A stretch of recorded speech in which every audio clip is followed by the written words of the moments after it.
નમસ્કાર 24 ન્યૂઝ ગુજરાતમાં આપનું સ્વાગત છે। સૌથી પહેલા જોઈએ આજના બ્રેકિંગ ન્યૂઝ। રાજ્યમાં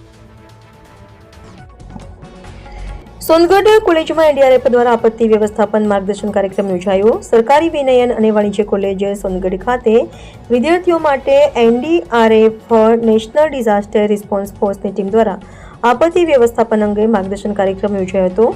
કાર્યક્રમમાં એનડીઆરએફના ઇન્સ્પેક્ટર શ્રી બાબુલાલ યાદવ, જીએસડીએમએ તાપી જિલ્લા પ્રોજેક્ટ ઓફિસર શ્રી કરણ ગામિત, સોનગઢના નાયબ મામલતદાર શ્રી રાકેશ વસાવા તથા એનડીઆરએફની ટીમ હાજર રહી હતી। એનડીઆરએફના પ્રશિક્ષિત અધિકારીઓએ ભૂકંપ, પૂર, આગ, વાવાઝોડા જેવી આપત્તિઓ સામે સાવચેતી, તાત્કાલિક પ્રતિભાવ અને પ્રાથમિક બચાવ ઉપાયો અંગે વિદ્યાર્થીઓને વિસ્તૃત માર્ગદર્શન આપ્યું હતું। સાથે પ્રાયોગિક ડેમો દ્વારા બચાવ કામગીરી સમજાવવામાં આવી હતી, જે વિદ્યાર્થીઓ માટે ઉપયોગી સાબિત થયું હતું। કાર્યક્રમનો હેતુ વિદ્યાર્થીઓમાં આપત્તિ પ્રત્યે જાગૃતિ લાવવાનો અને આપત્તિ સમયે સમાજ માટે ઉપયોગી બનવાની ભાવના વિકસાવવાનો હતો। આ પ્રસંગે ડોક્ટર અજય વળવીએ એનડીઆરએફની ટીમનો આભાર વ્યક્ત કર્યો હતો। કાર્યક્રમનું સંચાલન પ્રોફેસર ઉમેશ ચૌધરીએ આચાર્ય ડોક્ટર રાજેશ પટેલના માર્ગદર્શન હેઠળ કર્યું હતું।